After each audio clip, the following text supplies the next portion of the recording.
और क्या हाल है मेरे दोस्तों। मैं आप सभी दोस्तों का श्वेता पाकला में स्वागत के साथ साथ अभिनंदन करती हूँ। आप लोग कैसे हो। आज श्वेता पाकला बना बसंत पंचमी स्पेशल भोग प्रसाद जो माँ सरस्वती के लिए बना के तैयार किया। एक बसंती कलर का, दूसरा पीला रंग का। इस तरह से पीला और बसंती कलर का भोग प्रसाद आप किसी भी व्रत उपवास में बना के तैयार कर सकते हैं। प्रसाद के लिए बहुत थोड़ी सामग्री, बहुत थोड़ी समय के द्वारा ये दोनों रेसिपियाँ बन के तैयार हो जाती हैं। एक बार आपने इस तरह से प्रसाद की रेसिपी बना के तैयार की तो ये रेसिपी आपको बहुत ज़्यादा पसंद आएगी। चलो दोस्तों, हम आप इसको मिलकर बनाना शुरू करते हैं, बसंती और पीला प्रसाद।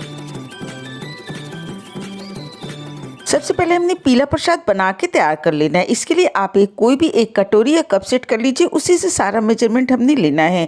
एक छोटी कटोरी हमने सूजी की ली है। इस कटोरी को दूसरी कटोरी के अंदर डाल देते हैं। इसी कटोरी से एक कटोरी हमने चीनी का उपयोग किया है। साथ ही साथ आधा कटोरी हमने कस्टर्ड पाउडर लिया है। जिस कटोरी से हमने सूजी लिया था, इसी कटोरी से आधा कटोरी हमने देसी घी लिया है। एक कटोरी हमने सूजी लिया है, एक कटोरी हमने चीनी लिया है, आधा कटोरी कस्टर्ड पाउडर, आधा कटोरी देसी घी का उपयोग किया है। सबसे पहले एक पैन ले लेते हैं, पैन के अंदर चीनी को डाल देते हैं और जिस कटोरी से हमने सूजी लिया था उसी कटोरी से 4 कटोरी इसके अंदर हमने पानी को डाल दिया। सूजी का कोई भी हलवा आप कभी भी बना के तैयार करिए, जितना सूजी रहता है उसके 4 गुना पानी पड़ता है। इस तरह देखिए, पानी को हमने पैन के अंदर डाल दिया। इस पैन को गैस पे रख देना है और जो कस्टर्ड पाउडर हमने कटोरी के अंदर लिया था उसके अंदर थोड़ा सा पानी डाल देते हैं, लगभग 3 से 4 टेबलस्पून। अच्छी तरह से कस्टर्ड पाउडर को इसके अंदर घोल लेते हैं। इस तरह देखिए तैयार हो गया। अगर आपको इसका कलर पीला बना के तैयार करना है तो इसके अंदर 1 पिंच के करीब हमने हल्दी पाउडर डाल दिया। आप चाहे तो फूड कलर का भी इस्तेमाल कर सकते हैं, पर हल्दी शुभ मानी जाती है, इसलिए इसके अंदर हमने हल्दी पाउडर का उपयोग किया है। इस तरह से देखिए पानी के अंदर चीनी अच्छी तरह से घुल गई है। अब इसके अंदर जो हमने कस्टर्ड पाउडर बना के तैयार किया, पूरे कस्टर्ड पाउडर को इसके अंदर डाल देते हैं और चलाते हुए इसको उबाल आने तक हमने पका के तैयार कर लेना है। जब तक इसके अंदर उबाल नहीं आ जाता है तब तक आप इसको चलाते रहेंगे तो ये अच्छी तरह से इसके अंदर घुल मिल जाएगी। इतना इसको हमने पका के तैयार करना है। इस तरह देखिए इसके अंदर उबाल आ गया। गैस की फ्लेम को बंद कर देते हैं। इसको बाद में हम सूजी के साथ पका के तैयार करेंगे। इधर गैस पे हमने एक पैन रख दिया। पैन गर्म हो गया तो जो हमने घी लिया आधी कटोरी, उसमें से 1 टेबलस्पून देसी घी को रोक लेते हैं। बाकी सारे को हमने पैन के अंदर डाल दिया। डालने के बाद इसके अंदर सूजी को डाल देते हैं और गैस की फ्लेम लो कर देते हैं। पूरी सूजी को गैस के लो फ्लेम पे हमने भून के तैयार करना है। जब भी आप कोई भी हलवा बना के तैयार करिए, चाहे सूजी का, आटा का या फिर बेसन का, हमेशा गैस की लो फ्लेम पे भून के तैयार करेंगे तो उसका हलवा एकदम से परफेक्ट बन के तैयार होगा। और इसको भूनते हुए लगभग 4 मिनट हो गए। इसका हल्का सा कलर चेंज हो गया। इसका कलर हमने बहुत ज़्यादा डार्क नहीं करना है। डार्क करने से इसकी बर्फ़ी उतनी टेस्टी बन के तैयार नहीं होती।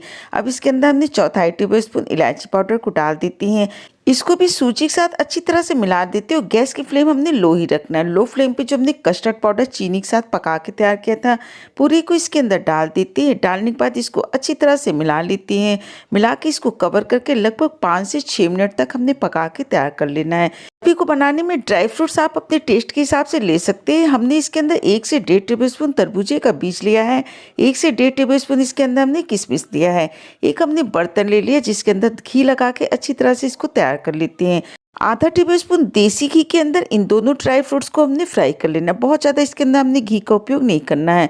हलवा को पकते हुए लगभग 4 से 5 मिनट हो गया। बीच बीच को एक बार जरूर चला लीजिएगा। पूरे प्रसाद को गैस की लो फ्लेम पे हमने पका के तैयार किया है। इस तरह देखिए अच्छी तरह से पक के तैयार हो गया है। आप इसको इसी तरह प्रसाद के रूप में बांट सकते हैं या तो फिर आप इसको बर्फी की तरह भी बना के तैयार कर सकते हैं। गैस की फ्लेम को बंद कर दिया। पूरे मिश्रण को अब हमने घी लगे हुए बर्तन के अंदर निकाल लेना है। स्पून की सहायता से चारों तरफ इसको अच्छी तरह से फैला देते हैं। एक बार आपने पीला प्रसाद इस तरह से बना के तैयार कर लिया तो जब भी आपको पीला प्रसाद बनाना होगा इसी तरह से आप इसको बना के तैयार कर सकते हैं। अब जो हमने ड्राई फ्रूट फ्राई करके तैयार किया उसमें से घी वाले हिस्से को पैन के अंदर रहने देते हैं और सिर्फ ड्राई फ्रूट को इसके ऊपर हमने डाल देना है। स्पून की सहायता से इसको दबा देते हैं कि ड्राई फ्रूट इसके अंदर अच्छी तरह से चिपक जाए। इसको रख देते हैं आधे घंटे के लिए साइड में। जब तक ये सेट होता है हमने बसंती वाला चावल बना के तैयार कर लेना है। इसके लिए कोई भी आप कप या कटोरी सेट कर लीजिए, उसी के द्वारा इस रेसिपी को बना के तैयार करेंगे।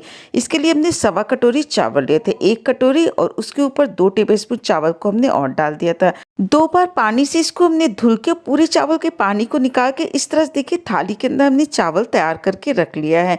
अब हमने एक पैन ले लिया, पैन के अंदर 1 कटोरी चीनी को डाल देते हैं और साथ ही साथ अब इसके अंदर दूध को डाल देते हैं। 2 कटोरी दूध इसके अंदर हमने पहले डाल दिया, उसके बाद 1 कटोरी इसके अंदर पानी डाल देते हैं, आधा कटोरी इसके अंदर दूध को उपयोग हमने और किया है। तो कुल मिला के इसके अंदर हमने 2.5 कटोरी दूध को डाला, 1 कटोरी पानी को डाला। मीठा चावल बनाने में पानी की मात्रा थोड़ी सी ज़्यादा लगती है जिससे चावल अच्छी तरह से पक जाए। इसको रख दिया हमने गैस पे जब तक इधर उबाल आता है।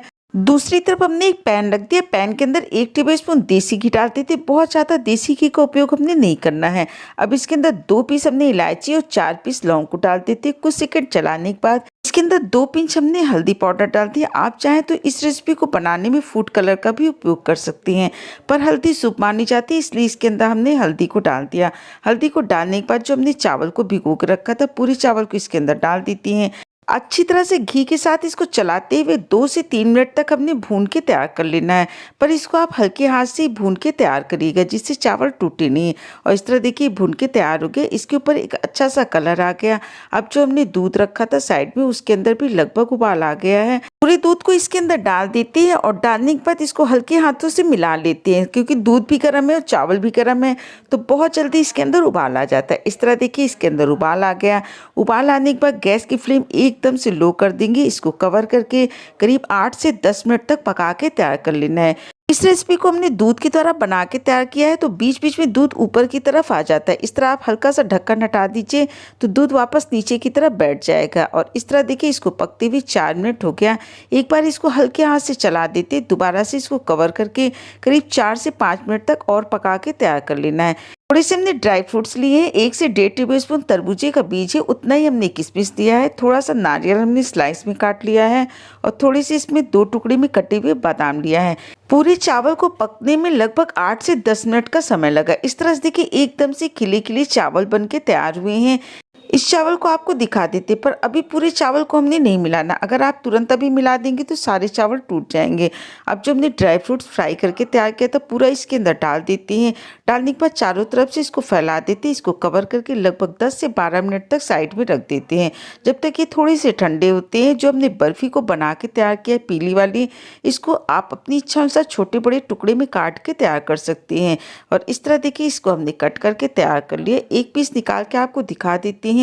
प्रसाद चढ़ने के बाद इस बर्फी का स्वाद कई गुना ज़्यादा बढ़ जाता है। इस तरह देखिए पहली रेसिपी बन के तैयार हो गई। अब आपको दिखा देती जो हमने बसंती चावल बना के तैयार किया है। हल्के हाथों से पूरे चावल को हमने मिला के तैयार कर लेना है। इस तरह देखिए बसंती चावल बन के तैयार हो गए। इसको भी एक प्लेट के अंदर निकाल के रख लेते हैं। इस तरह से आप चावल बना के तैयार करेंगे तो ना ये चावल कच्चे होंगे और पूरी तरह से परफेक्ट बन के तैयार होंगे। इस तरह से देखिए दोनों प्रसाद बन के तैयार हो गए। जब ये माता के चरणों में ये प्रसाद अर्पण होते हैं उसके बाद इस प्रसाद का स्वाद कई गुना ज़्यादा बढ़ जाता है। इन दोनों रेसिपियों को बनाने में हमने अलग से किसी फूड कलर का उपयोग नहीं किया, केवल हल्दी के द्वारा ये दोनों रेसिपियां बन के तैयार हुई हैं। आपने इतना कीमती समय निकाल के हमारा ये वीडियो देखा, इसके लिए आप सभी को बहुत बहुत धन्यवाद, बहुत बहुत शुक्रिया।